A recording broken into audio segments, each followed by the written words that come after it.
Hi, I'm Justin Yance, and welcome to the Pulp Report. I'm your host, and I'm here with the Dagger Mik Drake.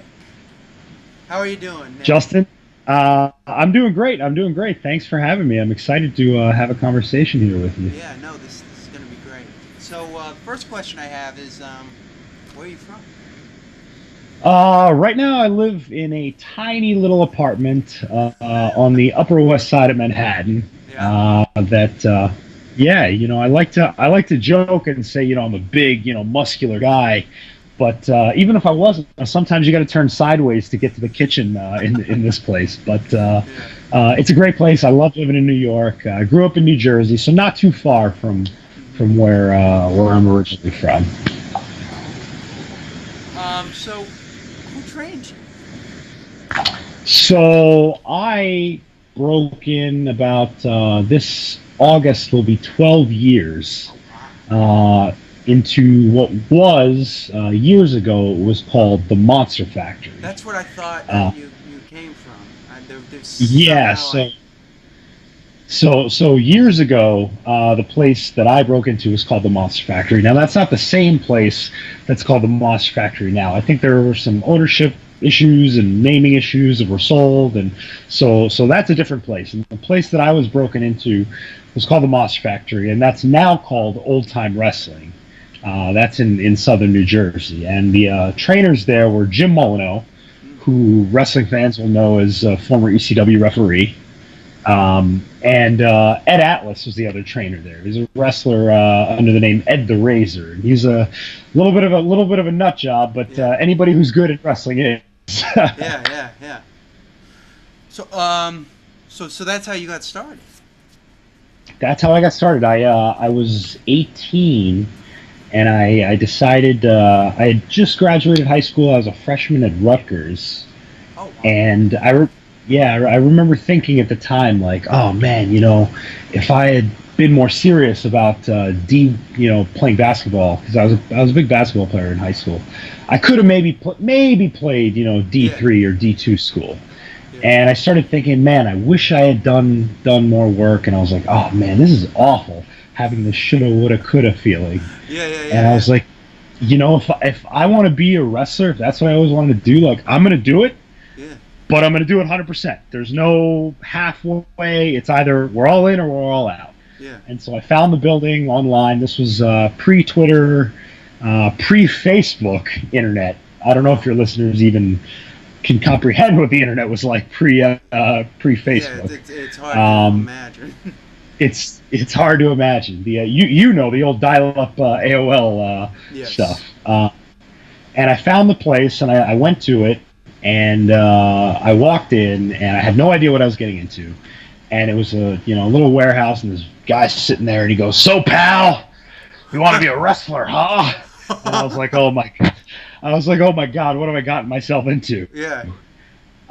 And they actually made me do a tryout to see if you're athletic enough to do Did this. they stretch you Uh, to like you know no what? ends? No one. I was very lucky. No one stretched me. They made me, run the ropes a little bit, jump up in the air, fall Till down you on my throw up? back, do a front flip, and that was it. No, no, it was actually very honestly Oh, wow. in a industry that's famous for like, hey, we need to break people in. It was Yeah, yeah, yeah. very, very professional, very like, hey, let's just see what this is all about. So I went for that, and they said, "Yeah, all right, we can make a wrestler out of you." And I said, "All right, let me think about it." So I spent the summer thinking about it, and then I went back, and then they started beating the crap out of me Oh, after I wow. signed up. That's Yeah. when the fun stuff started. Yeah, the old Puerto Rico thing, we'll sign him Yeah, in, we'll screw him exactly, over. exactly. But for the first couple of months, it was. I don't think I even got in the ring. I think I was just doing concessions and cleaning the bathrooms and Wow. the real Yeah, old yeah. school way to like get in. They That's want to the see old if school. the old school way to get in, man. Yeah. And I'm grateful that's how it worked out Yeah, for no, me. no, that's great. Um, your degree is in law, right? You have a degree in something in law. I read. Yeah, so I did a bachelor's degree at Rutgers, Hmm. and then I got a Juris Doctorate, a JD from Rutgers Law School. So I'm actually an attorney also. Yeah, that's what I read. It's like you're an attorney as well as a wrestler. Yeah, Wow. yeah, totally, totally. So if somebody upsets me too badly You in just the ring, settle. instead of beating them up, I just file a suit and you know Yeah. send him an funny story. There was actually a guy who was supposed to make some wrestling gear for me years ago, and these guys, they say, "Oh, send me your measurements and Yeah. send me pictures, designs, and then you gotta PayPal me the money or Venmo me the money." Okay, all right, no problem. So you do all that stuff, and then 10 weeks go by, 12 weeks go by, and you're going like, "Where is this stuff? Like, what did I Yeah. did I Yeah. just get robbed?" Yeah. And I kept sending this guy emails, and he never responded, never responded. I kept sending emails, never responded.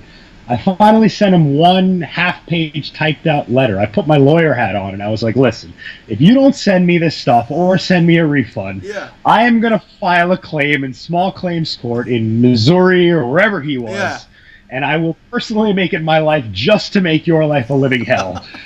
Just because you didn't do business the right way. And wouldn't you know it, 3 days later, the gear arrived in the mail. There you go. Oh, well, it's just sitting there. Yeah. Yeah. There you go. Wow. That's funny. amazing. Wow. Because they would just hung on to it. Where did the name come from? The Mik Drake. So Mick is my actual first name. Yeah. And we're looking for something that kind of runs off the tongue, right? And could still be unique. And in wrestling, everything has been done, right? Every name has been used, every move has been done. It's pretty tough to find something unique. And even now, I think there are some variation of guys using Drake as like the first name or a middle name or a moniker of some kind, right? That's just the way it is. So it kind of rolled off the tongue, and then we started thinking about the Dagger and what is the Dagger? And the Dagger is a guy who, is very focused, almost sociopathically in a way. When you think about a Kobe Bryant or a Tom Brady and how these guys, they have one singular focus and are able to, when they need to, just shut out everything else and get in the zone, and this kind of calm comes over them. And it kind of is scary or a little, can be a little unnerving to other people. And that's kind of the mindset I try to bring when I come into the ring, just in everything, not just the moves you do, but the way you move. Yeah. Or we could just call you MD. Yeah. Were you trying to send me to medical school too? There you now go. Okay, you'll be a medical guy. I got enough student loans, man. I don't need any more. We'll tell you that. So yeah, wow. Well, there's one of the things I noticed from watching your matches is just how you're a real old school heel. Like when you were face, you were doing a lot of I saw you doing a lot of top rope stuff. When you're a heel, you cut a lot of that out. You reminded me a lot of like Bobby Roode or even Triple H, believe it or not. I'm a big and I'll just tell you some of the guys that I look to as influences in the industry. Yeah. I love and this is in no particular order, right? Like none whatsoever. And if we're talking about not on the current product, I'll just, because those are separate. And there are some guys on the current product too that I think are fantastic and supremely talented. Yeah. But I am a big $1 Million Man guy, Ted DiBiase. I'm a big Mr. Perfect Kurt Hennig guy. Yeah. I'm a big Scott Hall guy. These guys, just everything they did was crisp and smooth and athletic, and there's no wasted movement when they're in the ring, and that's what I try to study and try to implement in a lot of ways. Like today, super amazing at it is Randy Orton and Brock Lesnar are just incredible with that. Yeah, that was there's no one, that was gonna there's no wasted motion from either of those guys. They're just supremely talented in every way. And so those are some of the influences, and there's little things you take from, a Bret Hart or a Randy Savage or, a Ricky Steamboat or Rick Rude. The run into the turnbuckle thing, the Bret Hart. Yeah. I saw that. You try. That was great. Yeah. Hey, listen, imitation is the sincerest form of flattery, right? You did it well. And that's thank you. That's a hard move. Thank you. and you try to take something that's somebody who's already made great and say, okay, if I can put a tiny little spin on it, maybe I can make it my own and be successful doing that. And that's, and that's anything. That's not just wrestling. That's, basketball is the same way. Kobe Bryant took everything Michael Jordan did, copied it, and put his own little spin on it, and was pretty successful. So yeah, you can't say that. Yeah. What was I going to say? So where do you want to go to next? Do you see yourself staying in OTW? Do you want to go to NXT or New Japan? I think anyone who is serious about being successful in this entertainment industry would be lying if they didn't say, "Hey, I want to be in the WWE." And I'm a little bit of a nutcase, obsessively. If somebody says what do you want to do? I'm like, I want to main event WrestleMania. And they're like, oh well, don't you want to just be on the card? I'm like, no. I wanted to main event WrestleMania, period. Over and over and over. Exactly. And that's it. That's and what you got to do, yeah. People are going to think you're nuts or you're arrogant, but you know what? In any endeavor, if you don't believe, you can't believe that you can do it. You can't think you can do it. You got to know that you can do it. Absolutely. So that's a long-term project for me, but I like to look at things also in micro terms. So I will actually be at OTW on May. I believe I'm looking at my calendar right now. May 12th and 13th. There are two big shows at Old Time Wrestling called Soul Survivor. It's a 2-night tournament, and I'm in the tournament. Oh yeah. And I am going to win the tournament. I'm straight up telling you. Yeah. Good. Is this for the OTW Heavyweight Championship or? This is for the winner will qualify for a championship match at a later date. Or a contract for a championship match at a later date. So that's the immediate goal. Yeah. But I would be remiss if I didn't say, I've had some feelers with New Japan, and let's see where that goes. And I've been lucky enough to NXT on your little run-in with Shinsuke and Samoa Joe. You stood out. How was it? You stood out. You stood out from all the other. You looked like you knew what you were doing. Plus, I'd been watching your matches, so just some of the facial expressions and stuff. You didn't look like. I could tell you were putting stuff into it, as opposed to the other guys that just kind of stood around and kind of looked like they were just there. I mean, the reason he didn't give you the power bomb through the table was one. I don't know if he could pick you up. You towered over Shinsuke. But he's a big guy. I'm sure he could have done it if he wanted to. Yeah. I have no doubt he could have done it if he wanted to. But thank you. You obviously did your homework, Justin. I'm impressed.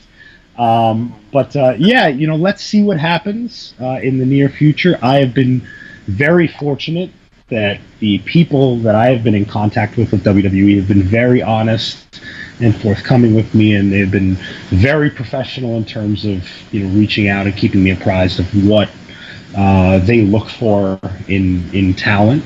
And it's up to me to put the work in to make sure that I'm up to standard that they want. So, but with that said, I've had some conversations with New Japan, had some workouts with Evolve. I've been very lucky to take part of. About Evolve in ROH as well. Yeah, haven't had any interaction with Ring of Honor yet. That is something that maybe down the line we could take a look at. They're a great product. There's a incredible. You're really good. You're really sound and crisp and everything. And I'm watching you. I'm just like, why isn't he down there already? Well, thank you. That's very high praise. But so let me give you my mindset, because you're not the first person to ask me that question. Okay. I told you I've been doing this. It'll be 12 years in August. And I decided when I started this, the kind of mindset that most people bring to when they want to be successful in wrestling. Is they go, okay, I got to get out there right away, get on the independents, get on as many shows as possible, get as much experience as possible, get my name out there, get people seeing me, knowing me, and then I'll get out there and I'll be successful. And to me, I went, all right, hold on, time out. I said, if somebody sees me when I'm a year in, and I'm competent, but I'm not great, right? And maybe I'm 6'1", I look okay in the ring. I'm, maybe 185 pounds, kind of in shape, kind of athletic. Yeah. They'll go, hey, that guy might be okay. And then they'll see me over and over and over. And no matter how good I get over the course of 5 years, 6 years, 7 years, you never are able to make that first impression again. That's the sign you of only a get that true intelligent person, because you just showed your intelligence right there by saying that. Because who did that? That's Bryan Danielson. He spent his time on the Indies, and he really honed his craft before he even looked at WWE. And I think that's honorable of you to look at it that way, because so many guys just want to be shoved in there, and then it's like we're seeing them grow as they come along. But you're right. There's if like you don't hit it out of the park or something, like a Brock Lesnar who just took to it so well, you could just be slated. You could be slated to he's just this guy. He can't be anything else. And so my thought process is always, well, listen, let me find a couple of places where I can keep training and keep getting experience and keep improving and kick my butt in the gym. And then when I think, all right, things are coming together and I look like maybe I'm close to a finished product that might be of value, be able to bring value to somebody, let me go out there. Because then I want somebody to see me and go, whoa, who is that guy? Where did he come from? Yeah. He just came out of nowhere. Meanwhile, I've been at it for 11 years, quietly plugging away, ignoring the noise. So that was always my strategy. And now I'm kind of at the point where it's like, all right, it's time to make some noise. I'm ready. I'm confident. It's time to make some noise. Cool. Let me see. Yeah, who would you say is your rival? Like, who would you say is like one of your best opponents? Well, okay, so let me answer the first question. The first question, who's my rival? That's everybody, man. Everybody's my rival. There's thousands of guys trying to get that big time contract, and there's hundreds of guys who have that contract, and then there's fewer guys who have the championship opportunities on SmackDown and Raw, and like every single one of them is competition, man. And if you're not trying to compete with John Cena, even on a little level, right? If you're not mentally trying, that's not to say that I'm on the level of John Cena or no, but you have to have that mentality, or you can't go out there. If your goal is not to compete with the best in the world, you will not be successful, and that's just how I look at it.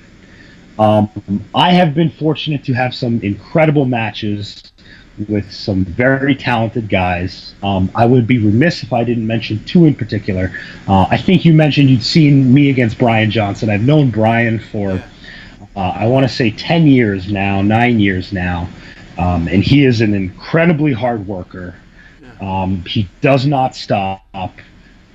He's been fortunate enough to do some small dark matches with Ring of Honor, and he's really started to come into his own as a professional, and he's so impressive. And Adam Chandler is another guy who has really stepped his game up in the last 2-3 years, and Adam and I, in the past, when we've been in the ring together, have had, that great chemistry that you just, sometimes you just have great chemistry with somebody and it clicks. And the magic happens, and Adam and I have that. And that tournament I told you about at Old Time Wrestling on the 12th and 13th, Adam and I are actually at opposite sides of the bracket. And so when I look at that tournament, I go, okay, I see him. That's my competition. That's the guy that I could meet in the finals, because I know I'll be there. And he's a big, strong guy. He's probably 240 pounds, all jacked up. So I'm gonna have my work cut out for me. Um, but and there's endless list of guys that I would love to get in the ring with. And it's just a matter of right place, right time. Yeah. A lot of the time. Cool, cool. What are some of your favorite matches? That I've had or that I've seen. That you've seen and that you've had.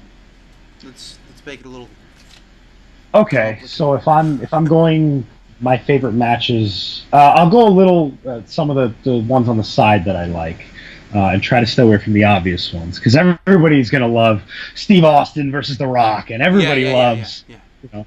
Give me something, yeah, There, that I wouldn't think that you would like. yeah. So there's a great. This is the '93 King of the Ring. It's Bret Hart and Kurt Hennig, Mr. Perfect, and there's a great little match they have. Yeah, I actually like it more than some of their earlier matches the that SummerSlam everybody. match.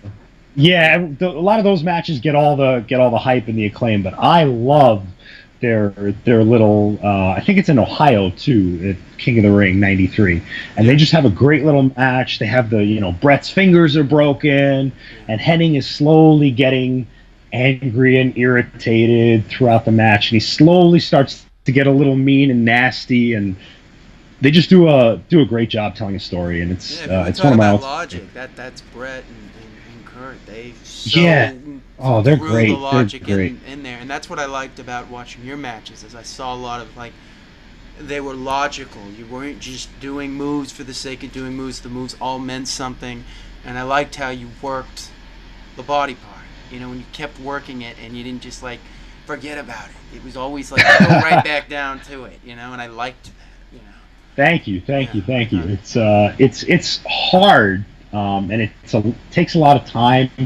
I'm a big tape guy. I watch a lot of old stuff. Yeah. Um, I watch a lot of old Randy Savage stuff. There's a Randy Savage Bret Hart match where Savage's leg gets busted up, and he wrestles half the match or a quarter of the match with his boot off. Is this the And Saturday night's main event I one? think I'm it's a thinking. Saturday night's main event, or it's a house show, or one of those old school Yeah. shows, and it's fantastic. Anvil's at ringside, freaking out the whole time. Yeah. It's Savage was fantastic, and then I could go on. The Million Dollar Man was just incredible. I mean, he's the SummerSlam matches, the stuff with Andre and Hogan, Yeah. are just all time great. And if I'm going contemporary stuff, man, Brock is so good. Yeah. He's so good. Um, The Punk and Brock match. That was an amazing match. yeah, well, when you put two talented guys in there and they have a little bit of chemistry, it works. I really love when Brock first comes back, he has a great match with Cena Oh, at the bloodbath one. Yeah. so there's a visual where John finally makes his comeback, Yeah. and he's got this chain around his thing, and the blood's Yeah. come down, and he gets angry and he starts screaming at the camera, and I go, wow, Yeah. these guys are just complete And the pros, and just crowd like completely shut up because usually they'd they be like are. booing Cena because they were in Chicago, but after he got busted open and was bleeding so bad, they And that's they a shut testament up. to how talented those two guys are, and it's just in my non-expert opinion, it's a masterclass Yeah. in how to put on an excellent entertaining show. So And Brock's so so those are. agile in it there too. You can see him like he just hops right over the ropes. And It's it's amazing. the guy's a once in a generation kind of athlete. We talk about like once in a generation kind of guys in other sports. You have Brady, or you have Michael Jordan, or you have these, the guys that come along once in every 50 years. To me, Brock's like that, man. Like the presence, the size, the speed, he's just incredible. And this is not a 5'10", 190 No, no. pound guy. Well, you could see him in This guy's UFC. a He was fast there too. That was one of the big comments they would say is yeah. just how fast he is for being that big. And it's Yeah, and he knows when to flip the switch and be fast, and when oh to, yeah. be big, and And he knows how to there's a sell too. It's not like he just takes power moves. His stuff with Goldberg, way he would sell the spear and everything. was great. He just would sell the ribs and everything. You feel his pain. It's great. I just think these guys are so talented, and to me it's unfortunate that a lot of times they don't get the from a lot of, and I don't want to say this from everyone's perspective, but there's a sizable faction of people who don't give them the credit that I think that they deserve. And you know what? I don't know, Brock. He's probably saying, you know what? As long as they're buying the show, Yeah. I don't care what they think. He strikes me as a guy that just doesn't really care. More power to he doesn't him. care about the matches or anything. It's just about how much am I getting paid. Hey, you know what? But he's good at what he does, and you know that's all you can ask. That's the way the world works, man. If you're good at your job, you're gonna make money doing it. So Exactly. that's whether you're a doctor or a lawyer or a wrestler. Yeah. What is probably the best advice you've received, like on the road or anything? I'm curious. There's a lot of it. The standard good advice is mouth closed, ears open, eyes open, right? That's the standard. Yeah. Standard. And if the best advice I ever got was someone telling me, and I don't want to say who it was, but they said, listen, go and watch wrestling. Don't watch wrestling, but watch wrestling. And watch their feet, and watch their bodies, and don't watch the entertainment. Watch how each movement is reacted to, and each movement is prefaced by something, and how these guys, there is no wasted motion on some of the guys that you should be watching. And that's for me, it clicks when you feel it. If you watch enough of something, that osmosis kind of absorbs in you, and you'll be in the ring and you'll see an opening for something, and you won't even realize where you saw it or how you picked it up. Yeah. But you'll go, oh, hey, I should do this here. And it all clicks. So it's just to study the tape. I think that's super underrated. Yeah. Everybody kind of takes it for granted. Like, yeah, I watch tape. Yeah, we all watch tape. But do you really watch the tape? Like, do you slow it down? Do you go back? Do you watch it in slow motion? Do you rewind and forward and back and forth and see exactly what happened? Whose shoulder was where? How did they position themselves? Like, it's a crazy art form, man. It's really incredible. When it's done right, there's nothing better than professional wrestling. Absolutely. And I think that's a great moment to end on. Do you want to plug anything? Yeah. So a couple shows coming up at the beginning of May. Like I said, Old Time Wrestling. If people are interested, they can go to oldtimewrestling.net. Those shows are on May 12th and 13th. It's a Friday night and a Saturday night. It's the biggest show of the year. The place gets packed, and it has a very indie underground fight feel. And it's not overly produced in the way a lot of other places are. So if you're into wrestling, you will love it. And if you're into it, I would encourage people to follow me on Twitter. They can get more information about where those shows are, how to get tickets. It's at Mik Drake, MikDrake. Real easy. Right. And I encourage people to follow me and keep your eyes open. You never know where you're going to see me. I would venture to guess I'm going to pop up sooner than you think somewhere. Yeah. All right. Well, you guys can follow us at Pulp Report on Facebook. And Mick, I want to thank you for coming on the show. Oh, thanks for having me, Justin. I appreciate it. All right. I will talk to you guys later. Bye.